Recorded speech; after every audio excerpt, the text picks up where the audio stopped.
Vamos a continuar. Voy a compartir mi pantalla y voy a grabar la clase.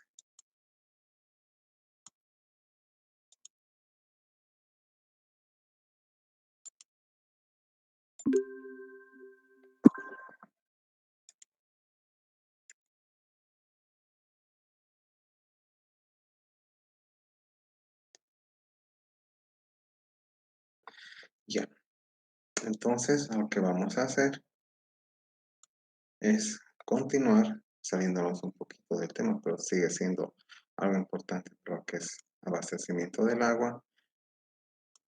Vamos a hacer una breve descripción de lo que es un sistema de agua. ¿Por qué es importante? Porque es una forma que ustedes conozcan cómo se capta el agua, dónde va el agua, cómo se distribuye el agua en el hogar.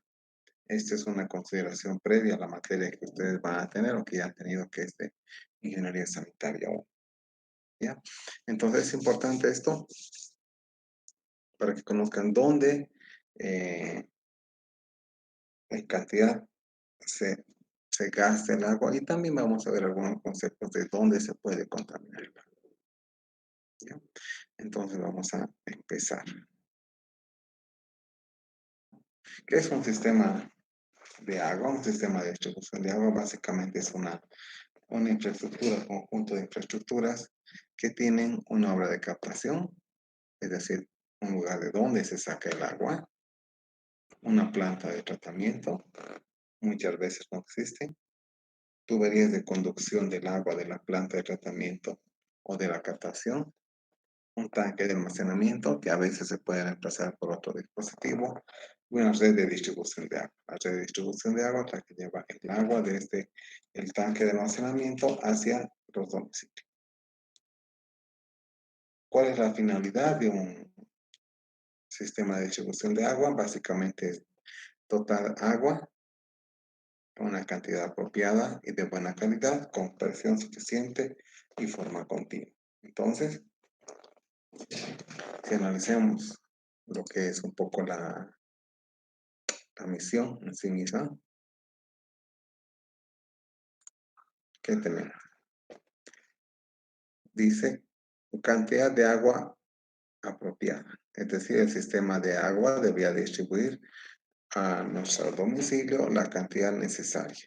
Apropiada quiere decir que no me falta, de buena calidad, es decir, de que no me enferme. Y esto muchas veces está relacionado con la fuente o con el manejo del sistema.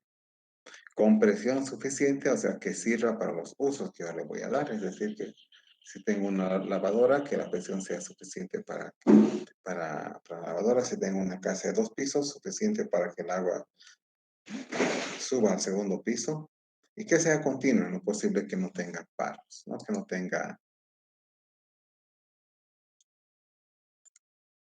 no tenga interrupciones, ¿no? Entonces, apropiada, calidad, presión, continua. Características ideales de un sistema de agua, ¿no? Ahora, para que me dé la cantidad de agua apropiada, hay varios criterios, pero uno de los criterios que más se utiliza dentro de lo que es ingeniería es el cálculo de lo que se llama dotación. ¿Y qué es la dotación? La dotación es la cantidad de agua media de uso doméstico eh, por día por persona, ¿no? Y más o menos esta se mide en litros por habitante por día. Lo que es la dotación depende mucho del clima, depende de las costumbres de las personas, depende del nivel socioeconómico, la disponibilidad del agua y los costos del agua. O sea, varía con el clima porque en general cuando hace mucho calor, la gente demanda más agua. Cuando hace mucho frío, quizás no se demanda tanta agua, ¿no? También depende de las costumbres. Las costumbres muchas veces son las costumbres de la región, de la población, o a veces hasta las costumbres de la familia, ¿no? Que tienen que ver con los usos del agua. Por ejemplo, la forma de lavar la ropa, la forma de lavar los pisos o la frecuencia de uso del agua, ¿no? Si uno está acostumbrado a bañarse todos los días, va a gastar más que uno que está acostumbrado a bañarse cada 2 días. También mucho depende del nivel socioeconómico. Y el nivel socioeconómico está muchas veces vinculado con la capacidad de gasto, pero también con la generación de nuevos, digamos, de nuevos usos del agua. Capacidad de gasto que quiere decir que si tengo mucho dinero, posiblemente lo que voy a hacer es lavar mi ropa cada día, posiblemente voy a bañarme más tiempo, posiblemente voy a utilizar más agua para regar mi patio, para lavar mi auto, porque si bien cuesta, pero si puedo pagarlo, pues lo voy a hacer. También mucho depende de la disponibilidad del agua, es decir, si hay fuentes que te van a dar agua permanente, pues la gente a tener agua, se va a acostumbrar a tener agua de forma permanente en sus hogares y así lo va a utilizar. Pero si es que hay agua en forma discontinua, también se va a acostumbrar a eso. Y finalmente los costos del agua, aunque los costos del agua están relacionados con el clima, si, si, si el clima es lluvioso, va a haber mucha agua, con las costumbres, con el nivel socioeconómico. Entonces, de todo esto depende la dotación de agua. Y esto, la dotación también implica que de todo esto depende cuánta agua se puede utilizar. Con respecto a lo que es la dotación, nuestro país y otros países tienen valores guía para diseño, es decir, valores guía que nos dicen tantos litros habitante día bajo tales situaciones. Entonces, esas son algunas consideraciones para lo que es la dotación, ¿no? Ahora, ¿qué también tenemos que saber acerca del sistema de agua, ¿no? Que en general todo sistema de agua se diseña para que tenga una vida útil de un cierto número de años, en general de 10 a 20. No he visto que se diseñen sistemas de agua para menos tiempo, ¿no? Entonces, así se diseña la infraestructura del sistema, las captaciones, el tratamiento, las tuberías, para una población futura entre 10 y 20 años.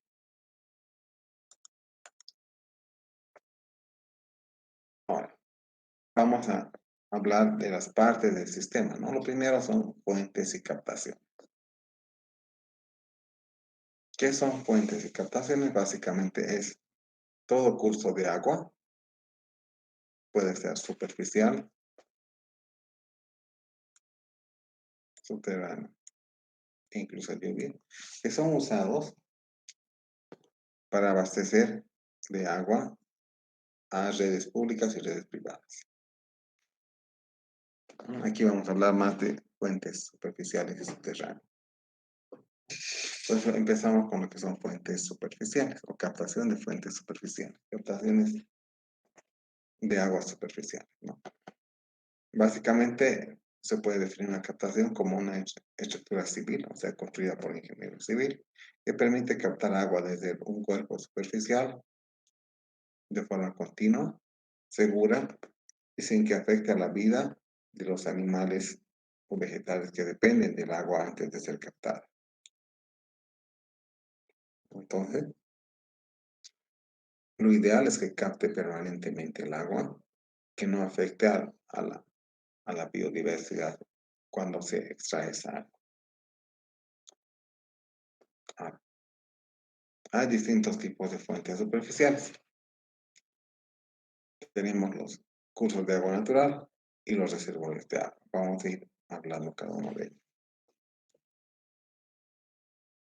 Cursos de agua natural pueden ser quebradas, ríos, y aquí tenemos imágenes de captaciones de ese tipo o sea, de ejemplos de ese tipo de captación. Una toma de río, entonces en la población de Padilla, en Sucre, que más o menos tenemos un río más o menos ancho y se hace un muro de cemento de más o menos 70-80 centímetros de alto, de manera que el río, podríamos decir que se represe ahí. Y existen perforaciones en la pared que da hacia el agua de este muro. Las perforaciones llevan el agua a una cámara que está aquí y esa cámara se llega a la población. También hay quebradas, quebradas quiere decir la unión de dos montañas, ¿no? Donde básicamente el sistema es el mismo, ¿no? Tenemos una montaña, otra montaña, la bajada de agua y aquí tenemos el muro hecho. Y tenemos algo que nos nota aquí que son perforaciones, ya sea con huecos o con, sí, con huecos redondos o con rejas incluso, que captan el agua y la llevan hacia la población, ¿no? Esta es una casa. Otros ejemplos, ¿no? Cursos de aguas naturales. Tenemos, por ejemplo, aquí lo que es el captación lateral de río. ¿Qué vemos en esta captación lateral de río? Vemos que tenemos el agua que viene en la dirección del río y una captación que es no perpendicular, pero diagonal al río, donde el agua puede entrar, llegar a la población, pero en caso que hubiera excesos, tenemos un desvío. Esto se utiliza mucho en riego, pero también en algunos sistemas de abastecimiento de agua. Otro tipo de captación es una captación llamada toma de fondo, donde se construye un muro, digamos, en el río. Ese muro direcciona el agua a la captación, que básicamente es una caja con rejas al medio del río, y de ahí se direcciona a una cámara. De esa cámara va el agua a la población. No, esa es una fotografía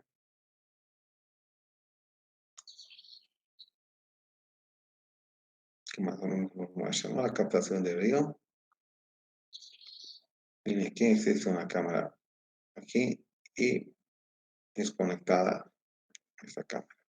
En este caso, por la lluvia excedente está rebalsando, ¿no? Y es lo mismo que aquí.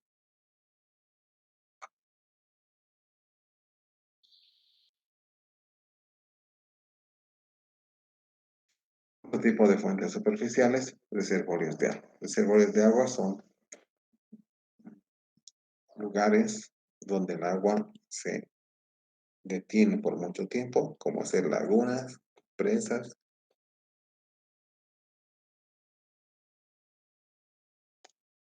y el agua se capta de una parte lateral. Tenemos aquí ejemplos de laguna de Guaraguara, que abastecía ese mapa, no sé si sigue abasteciendo, y Laguna Taquini, que se encuentra en las alturas de la cervecería Taquini, ¿no? En este caso, las aguas, al igual que en otro, están expuestas a la atmósfera, por así decirlo. Pero más que la atmósfera, desde el punto de vista sanitario, es posible que estas aguas puedan ser susceptibles de contaminar más fácilmente que las aguas subterráneas o las aguas que no tienen contacto directo con la atmósfera. ¿Por qué? Porque en las cercanías de estas aguas pueden darse varias actividades. Una puede ser la agricultura, otra puede ser el pastado de animales, pero con agricultura pueden caer residuos de agrotóxicos al lecho de agua. Y cuando tenemos animales cercanos, ellos pueden también contaminar el agua. Veamos otro tipo de fuentes subterráneas. El primer ejemplo que vamos a ver son vertientes. ¿Qué son las vertientes? Son captaciones del agua que sale de, un, de una ladera de la montaña, por así decirlo. ¿Y cuáles son sus partes principales? Básicamente tenemos eh, la zona de donde el agua sale, es contactada con una caja de cemento, que tiene perforaciones en la cara que da hacia el ingreso de agua, Muchas veces tiene un muro intermedio para hacer que los sedimentos se queden de este lado y no pasen aquí. Y después pasa el agua hacia una malla o criba. De ahí va a la población. Algunas otras características de este tipo de captación es que en general están protegidas por una caja y esta caja debe tener siempre una tubería de ventilación. Además debe ser siempre posible de inspeccionarla y no solo inspeccionarla, sino de entrar a la captación para limpiarla. Por eso es que se sugiere una tapa llamada tapa sanitaria que evita, primero evita que entre contaminación externa permanentemente. Y otro también evita que haya una, eh, por así decirlo, que agua que viene de la lluvia entre al tanque. ¿Cómo? Como que con su adecuación a tapa sanitaria. Tapa sanitaria es una tapa que tiene una elevación sobre el nivel de la losa para que evite el ingreso de agua superficial. Además, lo que se tiene es la protección de la zona de la vertiente. Muchas veces se protege con, con piedra, con hormigón. ¿Para qué? Para que el agua que esté entrando a la captación no esté influenciada por al menos por la atmósfera del terreno cercano, ¿no? Se quiere que el agua venga por la parte subterránea. Al estar esto hecho con cemento, no va a entrar, no, agua de la lluvia no va a entrar. También se tiene lo que es una zanja de coronamiento. Una zanja de coronamiento es un canal que se encuentra detrás de la vertiente, casi siempre hacia aguas arriba de la misma vertiente, que evita que el agua de lluvia entre directamente aquí. Entonces el agua entra aquí y por aquí escurre. Otras cosas importantes de esta captación son que casi todas las captaciones deben tener una cámara de llaves o una cámara de válvula que regulen la salida hacia la población y que también sirvan para cerrar la salida cuando se va a hacer mantenimiento. Entonces, también debe haber un elemento que evite que se inunde la cámara en caso de lluvia. Entonces, para eso lo que se tiene aquí básicamente es una tubería que se llama tubería de rebalse, que capta el agua que está más arriba de un nivel y lo saca para afuera. También se tiene una tubería de limpieza que es para limpiar la captación y la misma tubería que lleva a la población. Entonces, esas son las partes básicas de la captación de vertiente.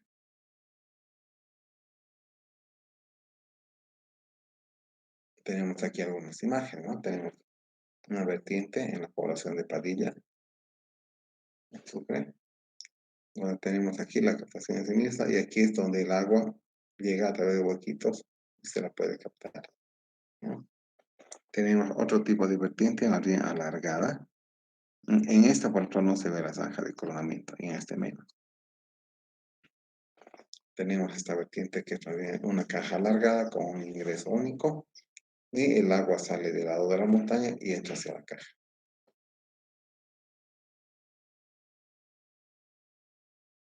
Otro tipo de fuente subterránea es lo que se llama galería filtrante. ¿Qué es una galería filtrante? Es una construcción similar a un túnel que se construye bajo un lecho de agua. Bajo un lecho de agua quiere decir, por ejemplo, bajo un río. Y su dirección es transversal al río. Es decir, como en 90 grados, un ángulo similar con respecto al curso del río. ¿Qué características tiene esta captación?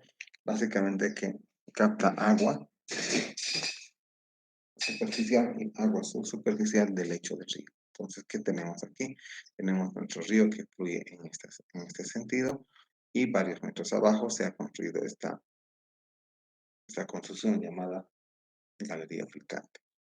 Es similar a un túnel cuando es grande, pero un túnel que tiene perforaciones hacia la cara del sentido de flujo, ¿no? Perforación es decir, huecos.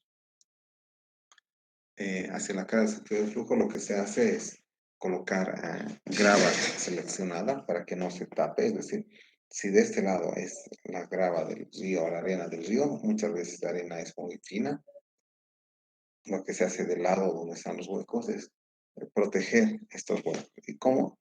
Con grava más grande, luego grava más fina y luego recién la grava o la arena del río. Esto con la intención de que no se tapen los conductos que llevan el agua, ¿no? Entonces, el flujo del agua va en ese sentido. Tenemos dos capas o tres capas a veces de material. Muchas veces incluso se coloca geomembrana. Geomembranas para evitar que se vaya saturando o que se vayan tapando los huecos.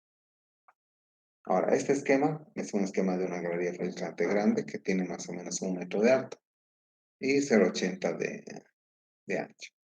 Existen en nuestro país galerías más pequeñas y las más pequeñas son incluso de una tubería de 6 pulgadas por acá con huecos aquí. Obviamente, cuanto más pequeño sea la galería filtrante, menos agua va a transportar y también va a ser más difícil de hacer la limpieza o mantenimiento, ¿no? Ahora, si ustedes se imaginan, ¿qué creen que hay? ¿Qué tipo de limpieza puede haber aquí? Pues básicamente que a medida que pasa el tiempo, la arena va tapando los huecos. O incluso raíces aparecen tapando esos huecos. Entonces, la galería filtrante, si no está mantenida, o sea, tiene una vida útil bastante corta. Vamos a ver otro tipo de... ¿Cuál es la misma, no? La misma, pero esta vez tomada de fotografías. Tenemos aquí el río, cuyo sentido es este, es decir, así. Y tenemos aquí la galería filtrante, cuyo inicio es este y su final está por acá. Entonces, esa galería se encuentra más o menos 3 metros bajo el nivel del suelo y se encuentra en forma perpendicular al flujo del agua. Obviamente la idea es que no se vea por arriba y también la idea es que cuando no se ve, lo que ocurre es que el agua muchas veces pasa por debajo del lecho del río. Cuán abajo pasa, eso hay que conocerlo antes de hacer nuestra galería filtrante, ¿no? Porque puede ser que en época de sequía el agua pase aún por debajo de la galería filtrante y no se va a captar nada. Viendo por dentro tenemos esto que es el agua y estas las escaleras para bajarse dentro de ella, ¿no? Estas se encuentran en la población de Sacabamba. Otro tipo de fuentes subterráneas son los pozos, ¿no? Los pozos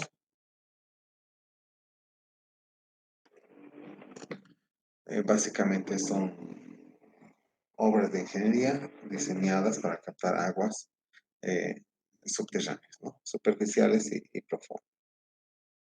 Existen dos tipos de pozos, pueden existir varios, ¿no? Pero los principales son pozos superficiales y pozos profundos. La diferencia principal entre estos dos es bueno, obviamente la profundidad, pero también el diámetro. Los pozos profundos en general son de más de 60 metros. A partir de los 30 metros ya se considera pozo profundo, ¿no? Más de eso es un pozo bastante profundo y hasta 20 o 30 metros se pueden hacer los pozos que se llaman superficiales. Pozos superficiales también se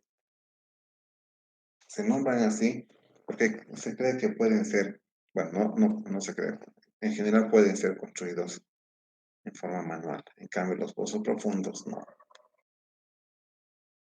Entonces, un pozo superficial en general tiene poca profundidad, lo normal es 7, 8 hasta 10 metros, y tiene un gran diámetro. Un gran diámetro, ¿por qué? Porque capta más agua así y además tiene que permitir la entrada de una persona para la perforación del mismo pozo, ¿no? Y para su mantenimiento. Muchas veces esos pozos están recubiertos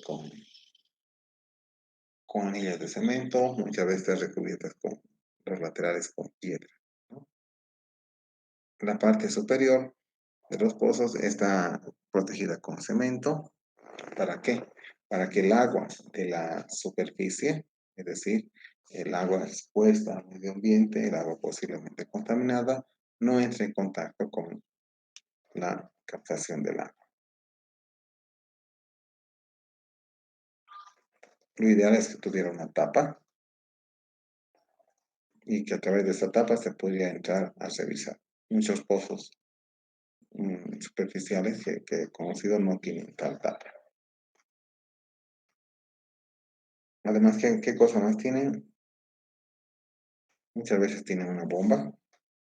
La bomba extrae el agua de aquí y se coloca aquí. Pero muchas veces también simplemente se tiene una polea con la cual se saca.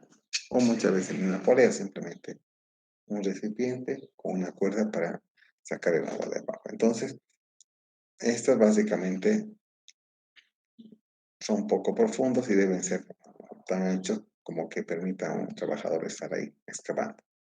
Por otro lado, los pozos profundos son pozos excavados con maquinaria de pequeño diámetro, pequeño quiere decir, digamos, hasta 30 centímetros, los cuales son, estos pozos son perforados con, con herramienta bastante dura, con la capacidad de perforar roca, y la captación de agua se hace perforando los tubos que van llegando al fondo. Y donde se perfora donde se encuentra material que puede contener el agua, es decir, grava más que todo, ¿no? ¿Qué características tienen los pozos profundos y los pozos superficiales? Que los pozos profundos en general no están asociados a contaminación bacteriológica, en cambio los superficiales sí.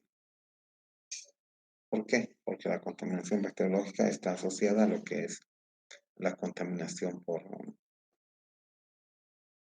heces fecales.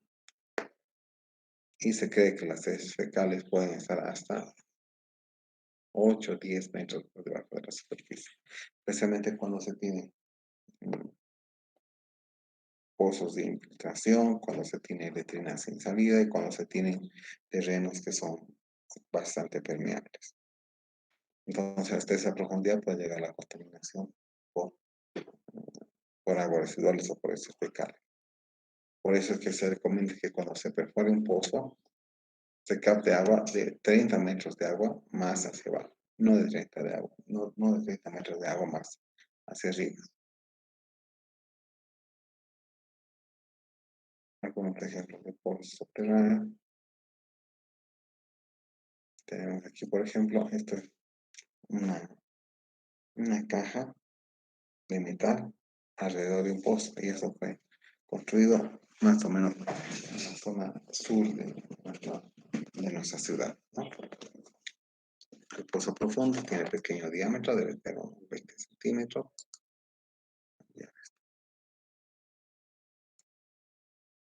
Unos 20 centímetros posiblemente. Debe estar protegida, en lo posible sellada. Si no, y eso puede ser que haya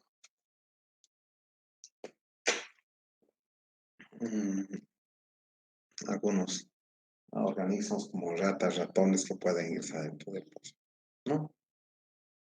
Entonces, ¿qué características tiene?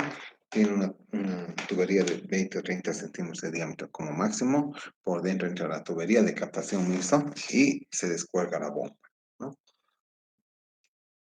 Aquí tenemos el ejemplo donde está la boca de pozo, la salida del agua, ¿no? Aquí tenemos la bomba impulsante. Fuentes superficiales. Tenemos aquí pozos superficiales. Por ejemplo, ¿cómo es este pozo en en Sacabamba, como era hace unos años, las anillas, el fondo, y muchas veces lo que se tiene es también una bomba para extraer el agua, aunque sea superficial. Así las personas no tienen que hacer esfuerzo. En este caso, este pozo se encuentra dentro de una casa, una caseta. Idealmente, ¿cómo debería ser? Básicamente, tener el pozo con una tapa. Aquí tenemos una bomba de mano, o sea, es decir, una bomba manual que sirve para extraer agua también. Debía estar cercado para que no entren animales. Debía tener una cierta pendiente hacia afuera para que el agua de la lluvia o de los charcos que dejan la recolección de agua también se aleje del pozo y no corra hacia abajo, en lo posible lejos de la letrina, del baño, a unos 20 o 30 metros por lo menos. Esa es la idea de un pozo superficial. Otro tipo de captación de agua también son las captaciones de agua de lluvia, que si bien no son muy comunes o no son muy utilizadas en nuestro medio, ya existen algunas instituciones que las instalan y incluso han instalado algunos en escuelas de la zona sur de Cochabamba, ¿no? Básicamente la captación de agua de lluvia está compuesta por dispositivos o conjunto de estructuras que permiten la captación del agua de lluvia, ¿no? Para consumo humano y recalentándola en recipientes o en otro tipo de lugares como ser atajados. Captación de agua de lluvia a nivel domiciliario, aquí tenemos algunos ejemplos. Es decir, tenemos el agua que escurre al techo, el techo a la canaleta al tanque, ¿no? Muchas veces en las primeras lluvias no va directamente al tanque, sino va a un tanque más pequeño que puede ser vaciado para limpieza.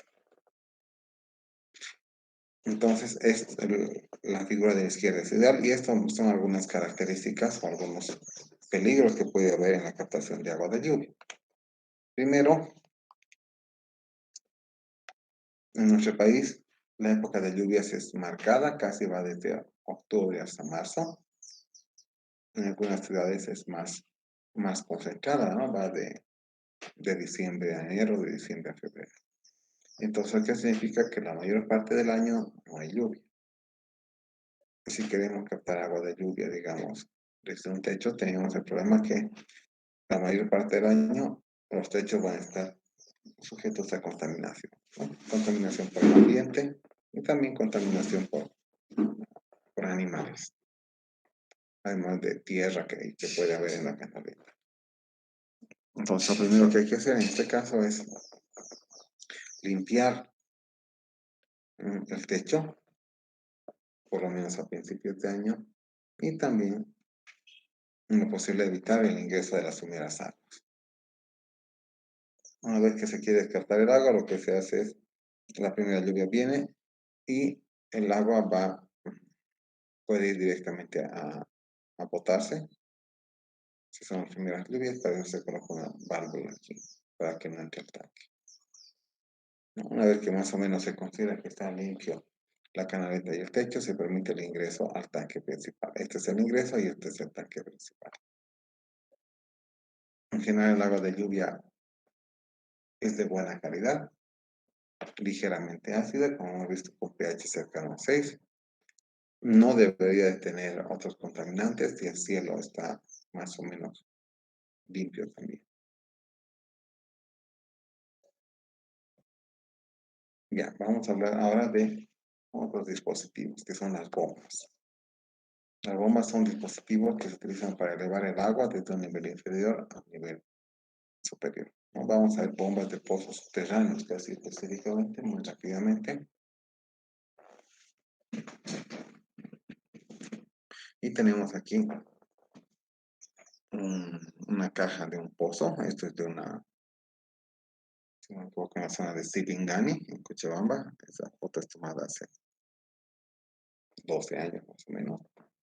Ahora tenemos la boca del pozo, el tubo que capta el agua, por dentro está la bomba, ese es el cable de la bomba, una llave de regulación que ha sido regulada seguramente por el perforista, después la salida a la población y aquí la llave de apertura o cerrado de agua a la población, ¿no? Bueno, muchas veces estos pozos se encuentran protegidos como una caja, sin embargo, si no se limpia esta caja, empieza a crecer otros insectos que eventualmente pueden llegar adentro, ¿no? Otra imagen muy asociada a un pozo es la bomba, ¿no? Las bombas en general son de muy pequeño diámetro, el diámetro suficiente para entrar por el tubo, que a veces puede ser 4 pulgadas, 6 pulgadas, entra la bomba hasta el fondo y adosada a un cable bastante largo. El cable brinda energía y la bomba extrae agua hacia arriba. Otro tipo de bombas, aunque no son muy usadas, son las bombas llamadas bombas solares. Las bombas solares se utilizan para impulsar el agua de arriba hacia abajo, pero sin necesidad de electricidad, ¿no? Básicamente las bombas solares, o sea, sin necesidad de electricidad, pero no electricidad de, de la red, ¿no? Sino, por ejemplo, electricidad generada por paneles solares. Por tanto, hasta ahora los paneles solares eh, captan radiación suficientemente y calor suficientemente pequeño solo para hacer funcionar bombas pequeñas. Entonces, muchas bombas solares están asociadas a pequeñas bombas y a pequeñas poblaciones o solo a domicilios, ¿no? Aquí tenemos un ejemplo, si no me equivoco, esto es en Santa Cruz. El tanque elevado, el panel solar y el agua sobre ese río. Otro tipo de bombas, las llamadas bombas manuales. Las bombas manuales sirven para extraer agua de la parte inferior de un acuífero hacia afuera del acuífero, ¿no? Pues hay varios tipos de bombas, llamadas bombas manuales, y funcionan con émbolo la mayoría de ellas. Émbolo es un dispositivo similar a las jeringas que inyecta. Tenemos bombas de baja profundidad, por ejemplo, este tipo de bomba. Aquí tenemos el esquema de construcción, ¿no? Tenemos el pozo superficial, tenemos en sí la bomba y tenemos el tubo de succión.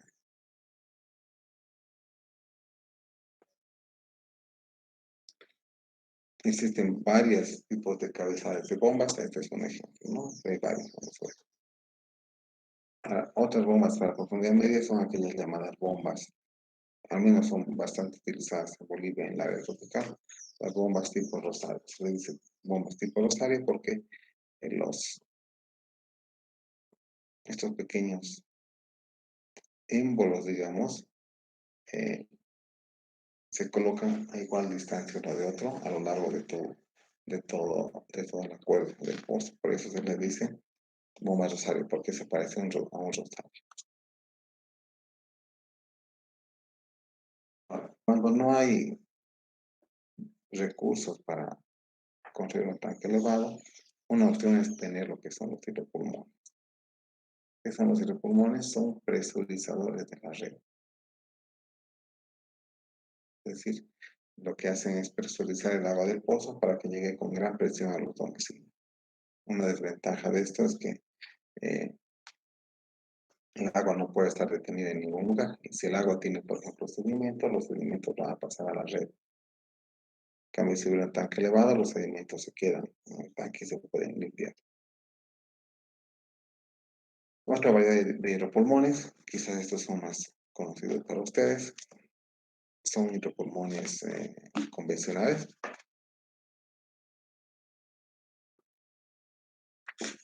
que también presurizan, pero tienen un neumático por dentro, similar al de las bicicletas. Tenemos otros hidropulmones ya para sistemas de agua llamado con torre de hidroneumática. Estos hidropulmones también son hidropulmones domiciliarios, ¿no? Ya habiendo terminado las captaciones, vamos a ver otras partes de la red. Otra parte importante son las aducciones. Aducciones son tuberías que llevan agua desde la fuente hacia el tanque o hacia la planta de tratamiento, ¿no? Y tenemos una definición del libro que nos dice el conjunto de tuberías, canales, túneles, dispositivos y obras civiles que permiten el transporte de agua o aprovechando la energía disponible. En este caso, la única energía disponible era la gravedad, ¿no? En este caso de esta imagen, ¿no? Aquí tenemos la aducción, la fuente, la aducción, el tanque. También tenemos aducciones cuando tenemos fuentes pozos, ¿no?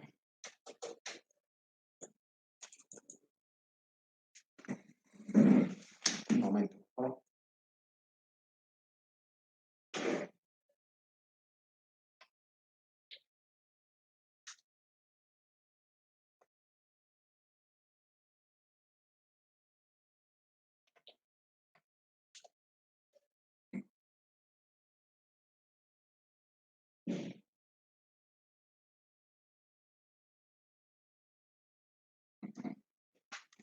Ya. Entonces, si bien la aducción es cuando tenemos una captación de vertiente, viene de la vertiente al tanque por gravedad, aquí este es un sistema, una planta de tratamiento vista desde arriba, ¿no? Aquí tenemos el pozo, aquí tenemos el tubo que lleva a la planta de tratamiento y esto también se le llama aducción. Tenemos, ese ejemplo es aducción por bombeo, es decir, tenemos un tanque elevado y el tubo que lleva el agua al tanque se llama la aducción. Aquí tenemos el tubo que lleva al tanque, es este tubito.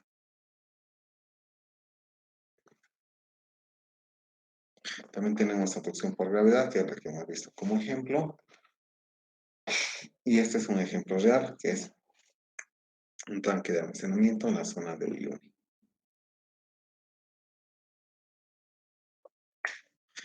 ¿Qué es el tratamiento de aguas? El tratamiento de aguas es el conjunto de procesos que alteran de forma favorable lo que es las condiciones del agua. Alterar de forma favorable, es decir, si tengo un agua que no es buena para que yo tome, una vez que haga el tratamiento, pues el agua tiene que volverse buena para que yo la tome.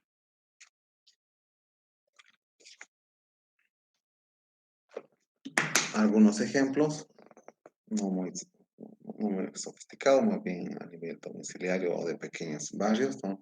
Sistema de dosificación de cloro, donde por ejemplo aquí tenemos la bombita cloradora que saca cloro de este tacho y lo manda a la tubería que lleva a la población. Tenemos otro tipo de tratamientos, un aireador, que lo que hace es fomentar el intercambio de los gases del agua con los gases de la atmósfera, ¿no? Entonces, el tratamiento, ¿cómo que se define, no? También como el conjunto de infraestructura de obra civil, instalaciones y equipos que tienen la finalidad de transformar la calidad del agua cruda en agua potable a través de procesos y operaciones sanitarias. Tenemos aquí, por ejemplo, una planta de tratamiento en Sucre, en Chuquisaca, en Padilla, ¿no? Donde que tenemos primero una captación, un filtro horizontal, un filtro ascendente y un filtro lento.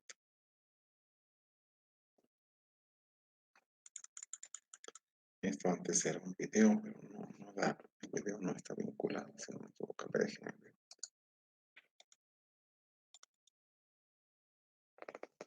No, el video no está vinculado. Entonces tenemos algunos ejemplos de plantas de tratamiento, ¿no? Plantas de tratamiento para eh, poblaciones de coagulación, procuración. Esta es una planta de tratamiento que está, bueno, lamentablemente abandonada, se encuentra en Tarata y se encuentra delante de la represa de la Calaca. Esa es una planta de tratamiento para remoción de hierro ubicada en una empresa de palmitos del trópico. Tenemos otras variedades, ¿no? Ustedes simplemente, bueno, esto simplemente es un repaso muy rápido, no es para que aprendan, pero para que sepan que hay distintas plantas de tratamiento. Eso va a ver la materia de tratamiento de agua, los que sigan esa línea. Tenemos resinas de intercambio iónico, que son elementos que nos ayudan a retener iones de dureza, ¿no? Tenemos otros microfiltros también. Algo importante es la desinfección. La desinfección es uno de los procesos de tratamiento que tiene que ir en casi todos los sistemas de agua. De hecho, por norma, todos los sistemas de agua como tratamiento mínimo debían tener desinfección.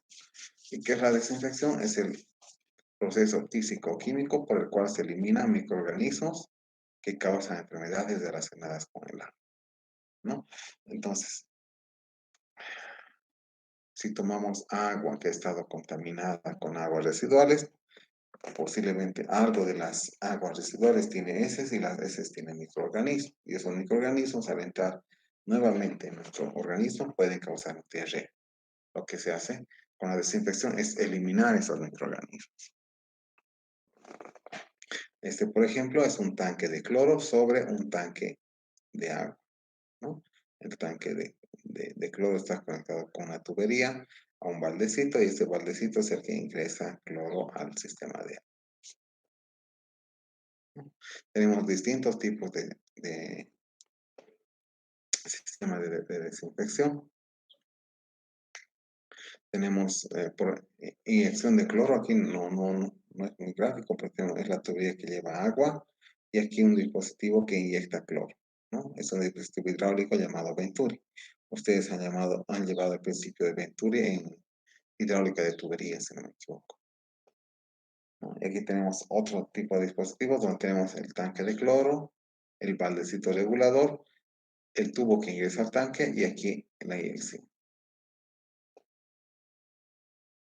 Tenemos dosificadores por goteo de cloro, de un tanque superior a un tanque inferior y al tanque de la empresa, digamos.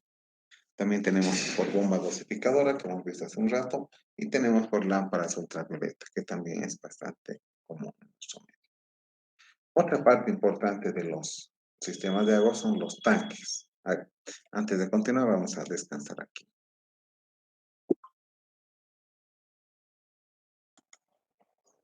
¿Hasta aquí tienen alguna consulta?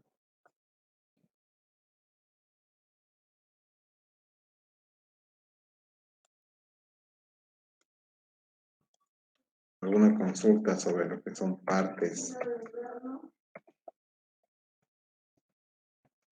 del sistema?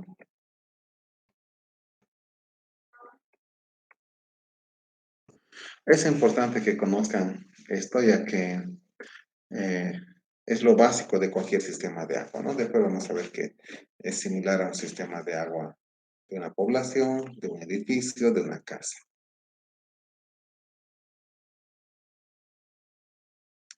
Bueno, seguiremos entonces si no hay consultas. Entonces vamos a continuar con lo que es los tanques.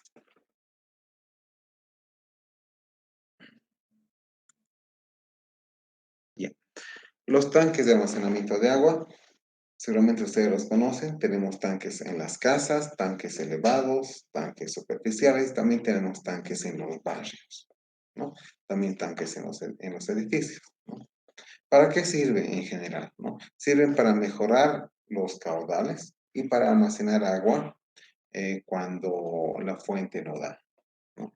¿Por qué se almacena agua? Decimos porque eh, una fuente, una vertiente, por así decirlo, da agua permanente. Es decir, puede variar a lo largo del año, pero digamos, entre un día y otro no varía mucho.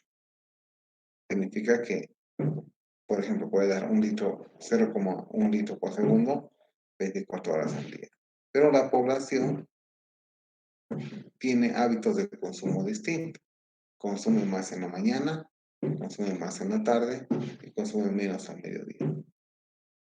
Entonces, para cubrir esa demanda variable, el tanque de almacenamiento lo que hace es almacenar el agua mientras no se utiliza. De esa manera regula la distribución, ¿no? Ahora, existen distintos tipos de tanques, ¿no? Existen los tanques llamados superficiales, son tanques superficiales porque todo el cuerpo del tanque se encuentra sobre la superficie. Esas son algunas de las partes principales de un tanque, ¿no? Y estas partes principales son independientes si es superficial o si es subterránea. Lo primero, digamos, es el cuerpo del mismo tanque. Luego tenemos una tubería de ingreso, una tubería de salida. No hay tanques en tubería de ingreso, es tubería de salida. Luego tenemos una tubería de rebalse, de limpieza, una tubería de rebalse. Tenemos una tapa y esa tapa por motivos sanitarios debe ser primero asegurada con candado y otra debe ser de tipo sanitario, es decir, que no permita el ingreso de agua de lluvia. Digamos, esta es una losa que cuando llueve puede ingresar agua aquí. La idea es que esté construida esa tapa de tal manera que no entre agua de lluvia, ¿no? Y también tiene una tubería de ventilación. Adicionalmente tiene una cámara de llaves que está protegida para ah, hacer funcionar o cortar el agua y también para hacer funcionar la limpieza. Eso es lo básico, principal y mínimo de un tanque de almacenamiento de agua. Existen otros tipos de tanques también, como son los tanques subterráneos y los tanques elevados. Un tanque subterráneo es un tanque que tiene las mismas funcionalidades que el tanque que hemos visto hace un rato. Sin embargo, su cuerpo está prácticamente todo bajo el suelo. Un tanque elevado es un tanque que tiene la misma funcionalidad, pero tiene su cuerpo sobre el nivel del suelo, ¿no? Entonces, eso es lo importante de los tanques y quizás algo muy ya más específico de los tanques elevados es que en general tienen una escalera. ¿No ven esta escalera? Pero cuando tienes un tanque, digamos, de 6 pisos de alto, el subir por la escalera a veces causa vértigo y algunas personas no están acostumbradas. Entonces, lo que se recomienda es que se construyan aros de protección en las escaleras. Muchas veces por economizar no se lo hace, pero es realmente necesario. Luego vemos lo que es la red de distribución. La red de distribución es el conjunto de tuberías que lleva el agua desde el tanque o la planta de tratamiento hacia los domicilios, ¿no? La red de distribución o el sistema de distribución puede incluir bombas, tubos, válvulas, conexiones domiciliarias e incluso medidores de agua. Entonces, un medidor de agua es parte de la red de distribución, ¿no? Aquí vemos esquemáticamente cómo es o dónde está, pero básicamente es un conjunto de tuberías que lleva el agua desde el tanque hasta la población. Lleva a cada domicilio. Esta es una población rural bastante pequeña, por lo cual lleva un solo grifo de domicilio. Internamente muchas veces existen redes de distribución de agua dentro del mismo domicilio. Muchas redes de distribución, especialmente de barrios, están esquematizadas en planos o en dibujos de los mismos barrios. Existen distintos tipos de redes, pero los más comunes o los mínimos que ustedes deberían conocer son red abierta y red cerrada. Red cerrada se utiliza más que todo en núcleos que son densamente poblados, como ser ciudades, y red abierta en poblaciones donde tenemos pocos domicilios y solo tenemos que cerrar un tubo para que llegue el agua a cada extremo o a cada nodo. Una de las diferencias es que en la red cerrada prácticamente tenemos una presión uniforme en todos los puntos, ¿no? En cambio, en la red abierta tenemos una presión casi proporcional, inversamente proporcional a la distancia del tanque de almacenamiento, ¿no? Una desventaja de la red abierta es que si, por ejemplo, una persona vive aquí y hay un daño en la tubería aquí, se tiene que cortar el agua desde aquí y todos los de adelante se quedan sin agua. En cambio, en una red cerrada, cuando tenemos un daño, digamos, aquí, simplemente se puede aislar este tramo y toda la otra población sigue recibiendo agua. Entonces, esas son algunas de las diferencias principales. Ahora, son parte de la red también lo que son las acometidas. Las acometidas es eh, el punto, o digamos, las tuberías que entran a los domicilios, ¿no? Y están compuestos por una tubería que viene de la calle, una conexión, una tubería que llega al domicilio, un medidor, un medidor de agua y después el grifo en sí mismo. Entonces, es parte integral de una red de distribución el medidor de agua. No puede haber sistemas de agua sin medidor, o sea, sistemas de agua técnicamente diseñados, ¿no? Aunque hay muchos que lo hacen sin medidor por evitar el costo. Ahora, todo lo que hemos visto son las partes del sistema. ¿Y por qué es importante conocer las partes del sistema? Porque muchas veces cuando uno va a hacer un diagnóstico de cómo está el agua en una población o cómo está el agua en una red de agua, tiene que ver no solamente el análisis de agua de un punto, ¿no? Tiene que ver qué cosa influye en el análisis de agua de un punto. Si, por ejemplo, eh, quiero conocer cómo es la calidad del agua que llega a mi casa, no basta con solo tomar el análisis de agua en mi casa. Debo también revisar cómo es el sistema de agua desde la captación hasta mi casa. Entonces, ¿por qué? Porque en alguno de esos tramos puede ser que haya algo que haga ingresar contaminación a la red y que me afecte a mí y a otros. Y a ese procedimiento de ir y revisar el sistema de agua buscando fugas, buscando faltantes, buscando fallas, se llama inspección sanitaria. Entonces, la inspección sanitaria básicamente es la búsqueda de afectaciones o daños a un sistema de agua, búsqueda visual. ¿Para qué? Para relacionarlo con la calidad del agua. Entonces, básicamente es la revisión y el anotar los defectos hallados. Ahora, hemos visto muy rápidamente un sistema de agua que es de una población, pero también un sistema de agua domiciliario es muy similar, ¿no? Digamos, este es un esquema, ¿no? Tenemos una casa y si tenemos nuestro propio pozo, nuestro sistema va a incluir ¿qué cosa? La fuente, que es el pozo, nuestro tanque, muchas veces tenemos tanque bajo, o tenemos tanque alto, o tenemos dos, fuente, aducción, tanques y distribución, ¿no? Ahora, cuando la fuente es una red pública, de igual manera, la fuente es la red pública y la, las tuberías internas son las aducciones que llevan a nuestros tanques. Entonces, si entendemos el concepto de un sistema de distribución de agua convencional, también podemos intentar entender lo que es un sistema de agua domiciliario. De igual manera, tenemos sistemas de agua de industrias, en este caso de hospitales, ¿no? Entonces tenemos, por ejemplo, la fuente de agua, un pozo que llega a un tanque bajo, del tanque bajo lleva, por ejemplo, a unas lavanderías o a otro tanque elevado y ese tanque elevado lleva al bloque principal.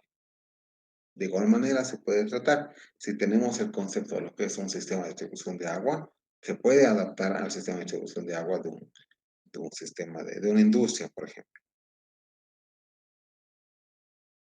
Ahora, algunas cosas que por ahí les interese rápidamente también es qué afectaciones principales a la calidad del agua hay en Cochabamba. Y la calidad del agua de pozo, digamos, en Cochabamba está mayormente afectada por lo que es contaminación por hierro y manganeso. Hierro y manganeso son metales que se encuentran en las rocas del subsuelo de la gran parte del valle de Cochabamba, especialmente cerca de Cercado, y afectan a la calidad del agua en el sentido que le dan una coloración y un sabor, ¿no? Coloración medio rojiza en el caso de hierro y casi oscura en el caso de manganeso. Ya, entonces ahí vamos a quedar. Hemos visto muy rápidamente lo que es un sistema de agua y cómo se puede, sus partes principales y cómo se puede reflejar en una casa, ¿no? Ahora, ¿por qué es importante esto?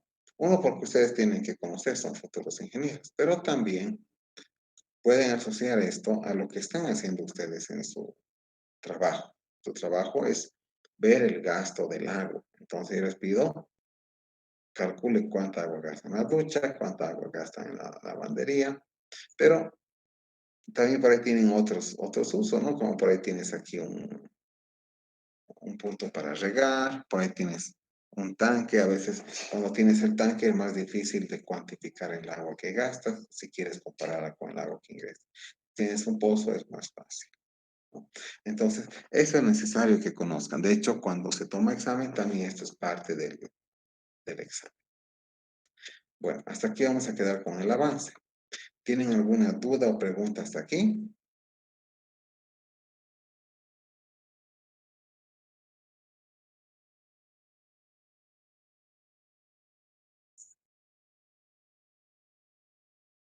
Bueno, parece que no. Ahora, ¿cómo le está yendo con su trabajo? A ver, ¿están pudiendo medir qué problema tienen? Porque supuestamente ya es un poco tiempo que tienen que cuidar. Inge, tenía una duda. Sí, Ahorita en mi casa se está haciendo una construcción en la parte de atrás de mi casa y no sé si tengo que calcular esa agua más que están gastando, porque están gastando harto, obviamente. no habría que, no, tendrías que descontar eso, porque no es algo que te lo estás tomando, ¿no ve? Es algo que estás utilizando para construir. Entonces no habría que tomar no habría que tomar en cuenta esa agua. Ya está bien, Inge, gracias. ¿Alguien más?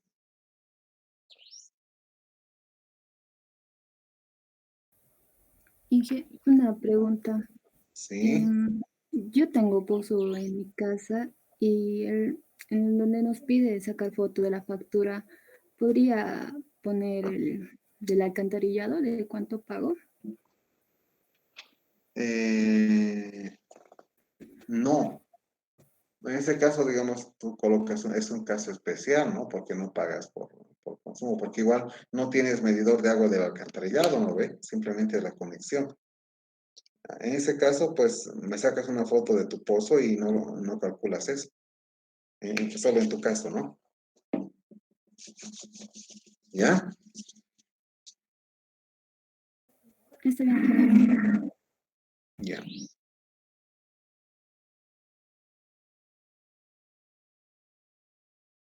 Bueno, si no hay más, vamos a quedar ahí. Sí, Jonathan Rodrigo.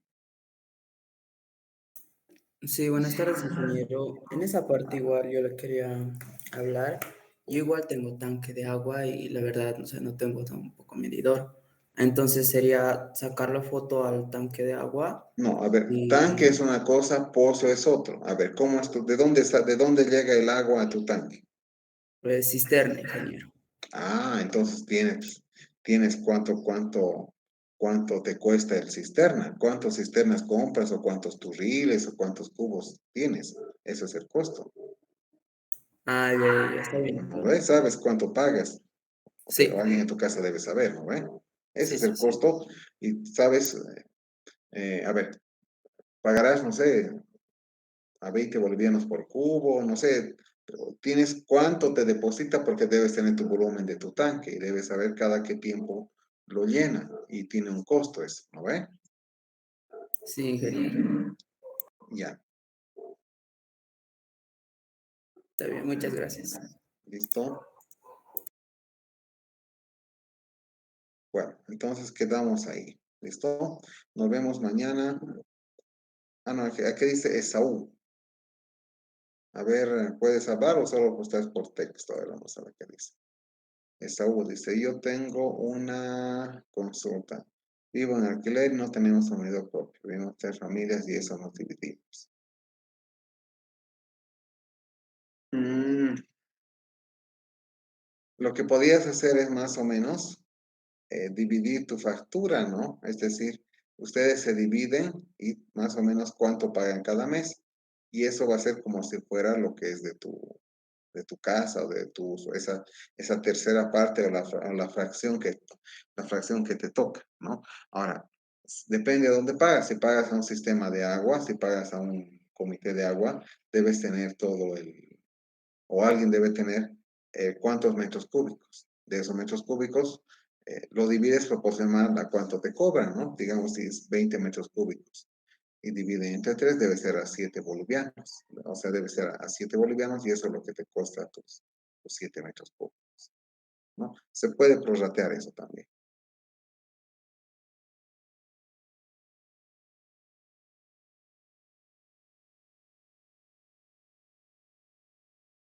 Bueno, entonces, si no hay más, ahí sí nos despedimos hasta mañana. Hasta mañana, alumnos, nos vemos. Hasta mañana, Inge. Chao, hasta mañana. Chao.